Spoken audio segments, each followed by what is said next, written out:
යෝ දන්නවද වැඩක් $20,000 එකක් ගෙවනවා අපිට නෙමෙයි වෙන රටවල් වලට. හැබැයි ලංකාවෙත් එහෙම වුණා නම් බාගෙට ගලවන්නට යන එක පුල්ම ගලවන්නටයි තව ටිකක් කල් යන්නේ. අද කියන්නේ යන්නේ කෙල්ලෙක් ඕනෙම නම් බලන්න මොන දේවල් පහක්. 1. Education. Open feelings. Good mindset and ideas. Decency and understanding. And lastly, humanity. වෙන මොන මගුලක්වත් එපා. රැල්ලට පස්සෙන් ගියා කියලා උඹත් ඒකි පස්සෙන් යන්න ඕනේ නැහැ. ආත්ම කාල වෙලා පොත්ත දුනා කියලා වැඩකුත් නැහැ. කාසි සද්ද වුණාට වැඩි වටින කමක් නැහැ.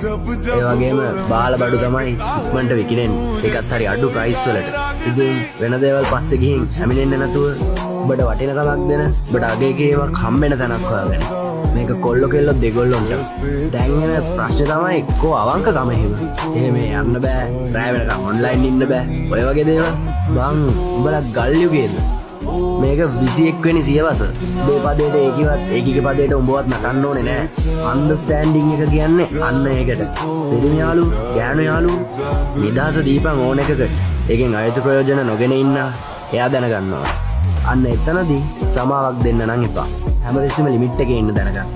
ඇයට හෝ ඔහුට නැති වෙන්නේ කොල්ලෙක් කෙල්ලෙක් විතරක්ම නෙමෙයි. හොඳ අන්ඩර්ස්ටෑන්ඩින් එකක්. කොච්චර ගලප ගන්න ඕන කිව්වත් එහෙම වගුලක් නැහැ. ගැලපෙන්නම ඕනේ. සෝ ලිමිට් එකේ ඉන්න.